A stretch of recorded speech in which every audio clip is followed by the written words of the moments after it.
তো মই ইউপিপিএল দলত অহাৰ উদ্দেশ্যতা হ'ল যেহেতু মই ইয়াৰে বাসিন্দা বিটিআৰ অঞ্চলৰ এজন কোচৰামচী জনগোষ্ঠীৰ মানুহ হয় আৰু মই বহুত দিন হয়তো আমাৰ কোচৰামচী জনগোষ্ঠীৰ এটা নেতৃত্বত আছিলোঁ, অৰ্থাৎ মই ছাত্ৰ সংগঠনৰ নেতৃত্ব আছিলোঁ।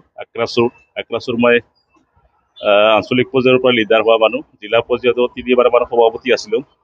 তাৰপিছত চেণ্ট্ৰেল কমিটিৰ সভাপতি হৈছিলোঁ, সভাপতিৰ পিছত মই এডভাইজাৰ হৈছিলোঁ। তাৰপিছত মই এডভাইজাৰ হোৱাৰ পিছত মই সংগঠনৰ পৰা বিদায় লৈ, অৰ্থাৎ আক্ৰাচুৰ পৰা বিদায় লৈ, তো মই যেহেতু আমাৰ ইয়াতে এটা আঞ্চলিক শক্তি দল আছে আৰু মই সেই হিচাপে মই আক্ৰাচুৰ পৰা বিদায় লৈ আজি মই ইউপিপিএল দলত যোগদান কৰিছোঁ। আৰু ইউপিপিএল দলত যোগদান কৰাৰ পৰা মই আজি প্ৰাৰ্থীৰ হৈ কাম কৰি আছোঁ দলৰ হৈ, যাতে আমাৰ বিটিআৰটো এটা শান্তিৰ পৰিৱেশ ঘূৰি আহে। বিশেষকৈ বিটিআৰ অঞ্চলত আমি বিভিন্ন জনগোষ্ঠীৰ মানুহ বাস কৰোঁ। হয়, বিভিন্ন জনগোষ্ঠীৰ মাজত বিভিন্ন সমস্যা থাকে, ইয়াৰ মাজেৰেও আমি কেনেকৈ এটা শান্তিৰ পৰিৱেশৰ গঢ়ি তুলি এইখন অঞ্চলত যাতে আমি ভাতৃত্বভাৱ গঢ়ি তুলিব পাৰোঁ, সেই উদ্দেশ্যে মই আহিছোঁ ইউপিপিএল দলত। আগন্তুক দিনত যদি আমাৰ প্ৰমোদ বড়োৰ নেতৃত্বাধীন যি চৰকাৰ অৰ্থাৎ ইউপিপিএল দল বা প্ৰমোদ বড়োৰ বৰ্তমান বিটিআৰৰ চিফ, তেওঁৰ নেতৃত্বত আজি ক'বলৈ গ'লে এটা সময়ত অলপ ইউপিপিএল দল বুলি অলপ বেলেগ বুলি ভাবিছিল, কিন্তু আজি মানে ইউপিপিএল দলৰ যিটো জনপ্ৰিয়তা আঞ্চলিক দল হিচাপত মানে প্ৰত্যেকটো জনগোষ্ঠীৰ মানুহে আজি ইউপিপিএল দলত এটা আকৰ্ষিত হৈ আজি প্ৰত্যেকটো প্ৰায় জনগোষ্ঠীৰ মানুহে ইয়াত বিটিআৰ অঞ্চলত ইউপিপিএল দলত যোগদান কৰিছে। আৰু এটা যিটো মানে প্ৰমোদ বড়োই 5 বছৰৰ ভিতৰত যেতিয়া শান্তিৰ পৰিৱেশ ঘূৰি আনছে, এইটোৰ প্ৰতি আকৰ্ষিত হৈ আজি ইউপিপিএল দলত মানুহ বহুত জইন কৰি আছে।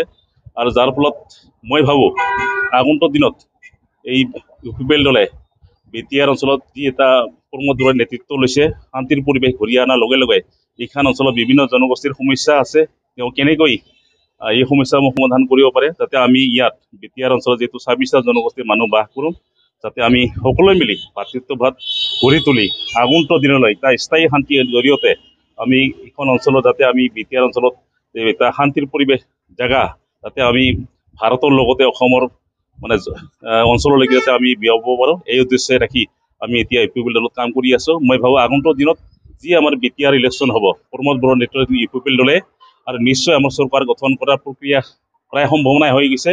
ইতিমধ্যে আমি জনসাধাৰণৰ যিটো এটা সঁহাৰি পাইছোঁ, সঁচাকৈ আমাৰ কাৰণে বৰ মানে উৎসাহজনক হৈছে। আৰু ইয়াতে যিখিনি জনগোষ্ঠীয় মানুহ আছে, বড়োৰ লগতে আৰু বিভিন্ন জনগোষ্ঠী ধৰি লওক আদিবাসী কওঁ, নেপালী কওঁ, কোচৰামচী কওঁ, ধৰি লওক মুছলিম ভাইসকলে কওঁ, আজি যিটো এটা মানে এটা বিশ্বাস আহিছে বা এটা জাগৰণ আহিছে যে ইউপিপিএল দলে একমাত্ৰ বিটিআৰ অঞ্চলত এটা শান্তিপ্ৰিয় দল হয়। আৰু ইউপিপিএল দল বুলিলে মানে এটা উন্নয়নৰ দল, বিভিন্ন জনগোষ্ঠীৰ সমস্যাৰ ওপৰত আলোকপাত কৰি আগবঢ়াই নিয়াৰ কাৰণে চেষ্টা কৰি আছে। আৰু ইতিমধ্যে সকলোৱে জানে যে প্ৰমোদ বড়ো চৰকাৰ দায়িত্ব লোৱাৰ পৰাই হয়তো ইয়াতে প্ৰায় 5 বছৰে কাম কৰিব নোৱাৰিলে, ইয়াৰ ভিতৰত ক'ভিড হৈ গ'ল 2 বছৰমান, 2-2.5 বছৰ যিটো কাম কৰিল সঁচাকৈ আমাৰ কাৰণে খুব এটা ভাল, যাৰ ফলত আজি এটা শান্তিৰ পৰিৱেশ অহাৰ কাৰণে আজি আমাৰ ইউপিপিএল দলৰ প্ৰতি জনসাধাৰণৰ এটা ভাল মানে বিশ্বাস জন্মিছে।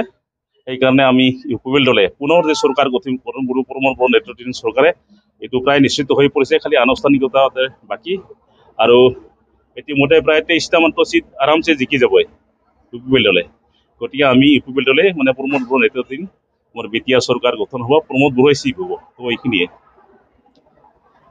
অঞ্চলতো মই কিছু আমাৰ কোচৰামচী উদ্যোগিত অঞ্চল বা বিভিন্ন জেগাত ঘূৰি গম পালোঁ যে দতমা সমষ্টিত যে আমাৰ প্ৰমোদ বড়োৰ নেতৃত্বাধীন যি চৰকাৰ কৰিছে চলি আছে বা তেওঁ যি ইউপিপিএল দলটো চলাই আছে, সঁচাকৈ এটা বিশ্বাস জন্মিছে। আৰু যাৰ ফলত দতমাৰ প্ৰায় বিভিন্ন কোচৰামচীৰ লগতে প্ৰায় জনগোষ্ঠীৰ মানুহে এতিয়া আঁকোৱালি লৈছে, যাৰ ফলত দতমা সমষ্টিৰ পৰা আমাৰ প্ৰমোদ বড়ো চিফ অৰ্থাৎ আমাৰ দলৰ প্ৰধান এই নিশ্চয় জিকাটো পূৰ্ণ সম্ভাৱনা।